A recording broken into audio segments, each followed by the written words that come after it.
Tere! Mina olen siis Taive, kes veel ei tea, ehk et siin teie kooli õpinõustaja.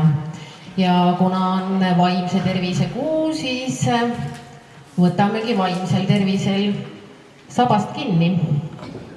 Ja teemaks on siis vaimne prügi. No vot, vahest on selline tunne, et pea on paks ja kõigest on kõrini, ei viitsi midagi teha ja lõppkokkuvõttes ei ole iseendaga ka enam tore olla. Inimesed on seda seisundit uurinud ja pannud ühe terminina sellele pealkirjaks, et sa oled haaratud vaimsest prügist. Võib tekkida küsimus, et mis toimub ja mis mind siis siia kohta tõi. Ühe variandina nimetatakse vaimseks prügiks meie mõtetes olevat kurjust. Aga mitte keegi meist ei ole tegelikult kurjana sündinud. Me oleme selle kuidagi elu jooksul enda sisse kogunud, kuulnud, näinud, võtnud üle kuskilt teistest käitumustest ja see tundub, et see halvakspanu on muutunud meie omaduseks. Kui rääkida prügist, siis võiksin seda võrrelda pesemata nõude hunnikuga meie peas. Ehk keegi on korra juba seda kohvitassi või taldrikut kasutanud, ehk seda kurjust meisse istutanud ja nüüd selles samas nõus me muudkui sööme ja joome edasi. Ei ole väga meeldiv tunne. Lisaks peetakse ka vaimseks prügiks mineviku tundeid, mis meid enam ei toeta ja mida meie enam ei vaja. Etteruttavalt võib juba öelda, et tegelikult mineviku info ei ole prügi, aga see, kuidas me sellele oma mõtetes ja vaimus tähenduse anname, muudab selle tegelikult prügiks. Ehk võib öelda, et see on nagu selline tolmune ja unustuste hõlma, kuid siiski kasutuses olevasse raamatukogu, mis on täis ämblikke, võrke ja prahti. Sest kõik need meenutused sinna kaugesse minevikku, kui keegi kunagi ütles mulle midagi halvasti või kui ma ise midagi tegin valesti ja selle tulemusena ise olen ennast jamaks kuulutanud ja seda oma peas pidevalt ketran, siis see ongi vaimne prügi. No ja muidugi, kõige suuremalt ja uhkemalt peetakse seda vaimseks prügi tekitajaks ka internetti, ehk kõik see, mis sorteerimata meie sisse sealt interneti kaudu muudkui aga voolab. Ehk et mõttetu scrollimine. Absoluutselt kõik, mis internetti on üles pandud, internet ei unusta. Kõik jääb kuhugi sinna kihtidesse alles. Ja kui siis meie kogemata sinna telefoni või arvuti ette satume ja hakkame mingit teemat uurima, siis kõik see internet sealt prügimäelt ülesse kaebab. Ehk sellist kontrollimatut internetiga kaasaminemist võib nimetada nagu prügimäel sobramiseks. Selline paralleel on toodud. No mis seal ikka, kui on prügi, siis peaks ju justkui koristama. No mina võin küll tunnistada, ma ei tea, kuidas teie, aga enne koristamist on minul alati selline tunne, et maru tüütu hakka jälle seda sobrama selles mustuses. Natuke on nagu vastik ka, sest kõike muud põnevat asja tahaks teha ja üleüldse väsitav ja raske ka. Üks viis, kuidas sundida ennast tegema asju, mis sulle võib-olla ei meeldi, isegi mitte ainult koristamises, vaid ka üleüldisemalt, on korraks mõelda, et mis tunne on pärast, kui see raske asi on tehtud. No, koristamise kontekstis pärast on palju värskem olla, õhk on puhtam, mugavam on olla selles keskkonnas, mis on juba koristatud. Ja kui on mugavam, värskem ja puhtam olla, siis on ka meie mõte selgem, helgem, julgem, sest prahti on seal vähem. Ehk kokkuvõttes on elu palju lahedam. Kui nüüd mõelda selle mõnusa eesmärgi peale, et kuidas siis pärast olla on, saabki siin olla ainult üks otsus. Hakkame oma vaimset prügi koristama. Ehk hakkan pihta. no vaatame need samad teemad uuesti üle, et kui oli see mõtetes olev kurjus.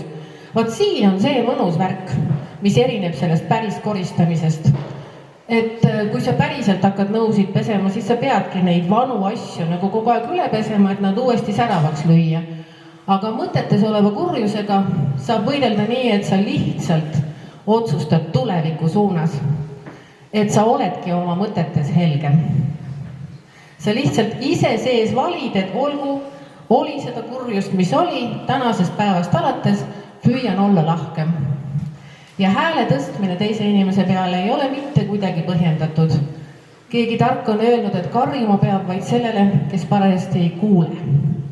Kõigi teistega saab rääkida normaalsel lahkel hääletoonil, ka keerulistest teemadest. Ja teine suund on siis harjutada oma tähelepanu. Ehk et kui sa kuhugi lähed, siis juba eos häälest ennast sellele uudishimule, et mis selles olukorras on toredat ja head. Või siis, kui sa ka midagi meenutad, siis meenuta, et mis oli tänases päevas näiteks toredat, kui sa õhtul hakkad uinuma. Mis oli selle tänase päeva tipphetk. Ja otse loomulikult ole ka palju lahkem enda suhtes, sest sisekõne meie sees on tihti meid väga palju hurjutav. Harjutame ennast rohkem hoidma ja hoolima. Teine teema oli meil häirivad mälestused. Nagu juba oli juttu ka, siis kõik, mis on toimunud, on tegelikult info. Toimus nii ja nii. See, mis muudab selle võib-olla prügiks ja raskeks, on just see tähendus, mis me sellele anname. Me oleme kõik siin elus eksinud ja esimene asi, kuidas siis hakata lahendust otsima, on lihtsalt tunnistada, et olgu, tol hetkel ma tegin nii, see võis olla vale, see võis olla piinlik, aga mida ma sellest olukorrast õppisin, mida ma saan teha järgmine kord teisiti, et ma sedasi ennast ei tunneks enam. Ehk sõnasta need mineviku kogemused tarkuseks. Sa ei tohi ega ei pea peitma seda tunnet, mis sul seal sees tekib, aga võta see lihtsalt omaks, et nii oli. Aga tulevikus, Adleri psühholoogia on selle üks levitajaid, ma saan alati olla parem, kui ma olin eile. Ja usu pidevalt sellesse, et muutus on võimalik. Ja kui sinu mineviku prügi seoses häirivate mälestustega on seotud kellegi inimesega, siis töötavad vabastamine ja andestamine. No see interneti scrollimine. Iseenesest sotsiaalmeedia ei ole prügi, internet ei ole ka prügi, me oleme juba selles ajastus, teie olete juba sündinud sellesse ajastusse, kus me ei saa internetti eitada. Aga me peame õppima seda targalt kasutama. Me ei tohi sinna lõksu jääda. Sest meie vastas on tegelikult robot, kes teab meid paremini kui me ise. Ehk ta jälgib meie käitumist ja ta topib meile ette siis sisu. Ja kui me ise mõttega kohal ei ole, siis scrollimine toidab tegelikult meie kallutatud mõtlemist. Kui sa midagi hakkad uurima, siis ta hakkab sulle sealt prügimäelt järjest tõestama, et nii on, nii on, nii on. Ehk siin on ka lihtne lahendus, sa lihtsalt õpid ennast juhtima, sa jälgid, reguleerid aega ja jälgid sisu. Esitad vahest ka küsimused, kas see on tõde või kas ma pean seda täna teadma. Kas on äkki veel mõni teine tõde? Ära anna väge robotile, vaid vali ise, mida sa täpselt sealt internetis siis loed.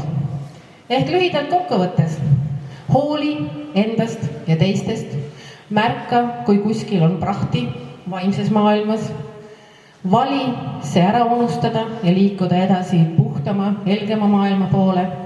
Otsusta, et sa ise juhid oma sisemist vaimu, et see ei oleks saastatud ega väsitav. Harjuta ja siis saabub värskus.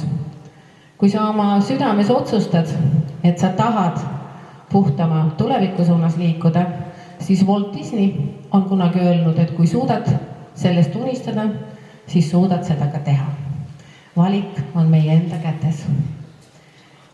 Viimane leht annab siis lihtsalt infot, kust ma seda inspiratsiooni sain, et teiega sellel teemal rääkida. Guugeldades tuleb välja eestikeelne artikkel ajalehest Sirp, elu vaibsel prügimäel. Ja samamoodi tuleb guugeldades välja ka siis see Michael Melbergi artikkel, aga see on siis inglise keeles, mis räägib vaimsest prügist ja sellega võitlemisest. kui sa ise juba hakkad saama edukaks selle koha peal ja tunned, et sinu olemus läheb juba helgemaks, siis kutsu ka sõpra tegelema koristustöödega. Sest sõbra soovitus on alati usutavam kui mõne teise isiku oma. Aga sellegipoolest, kui sa siis koristamisega jääd otta, siis sa tead, kus on mu tuba, tule mulle külla ja koristame koos. Aitäh!